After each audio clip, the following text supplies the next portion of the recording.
اللهم صل على سيدنا ومولانا محمد وعلى آل سيدنا ومولانا محمد وبارك وسلم عليه. أعوذ بالله من الشيطان الرجيم. بسم الله الرحمن الرحيم. ألم تر إلى الذين نهوا عن النجوى ثم يعودون لما نهوا عنه ويتناجون بالإثم والعدوان ومعصية الرسول وإذا جاءوك حيوك بما لم يحيك به الله ويقولون في أنفسهم لولا يعذبنا الله بما نقول حسبهم جهنم يصلونها فبئس المصير. يا أيها الذين آمنوا إذا تناجيتم فلا تتناجوا بالإثم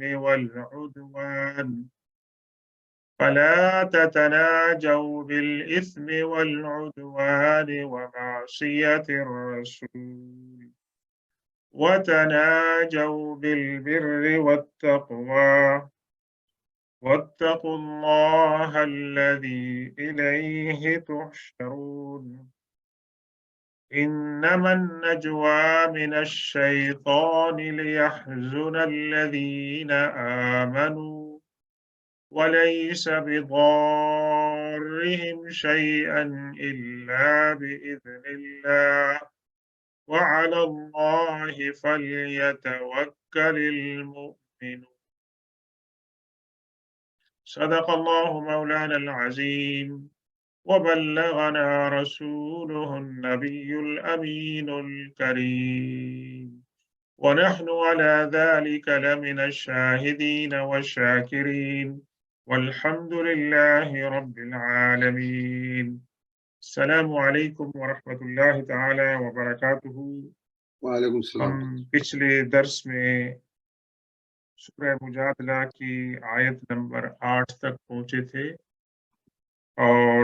سورہ مجادلہ کی آیت نمبر 8 ہی سے ہم دوبارہ آج کے درس کا آغاز کر رہے ہیں، اور آج کے درس میں جن آیات کا ہم مطالعہ کریں گے اس میں گفتگو کی گئی ہے حضور پاک صلی اللہ علیہ وسلم کے محفل کے آداب کے بارے میں، اور کس طرح منافقین اور مخالفین اسلام حضور صلی اللہ علیہ وسلم کی محفل میں اور ملاقات کے وقت انتہائی گھٹیا قسم کی حرکتیں کرتے تھے، اس کوشش میں کہ کوئی موقع ایسا نہ جائے کہ جس میں حضور پاک صلی اللہ علیہ وسلم کو تکلیف ملے ان کے ہاتھوں سے اور زبانوں سے،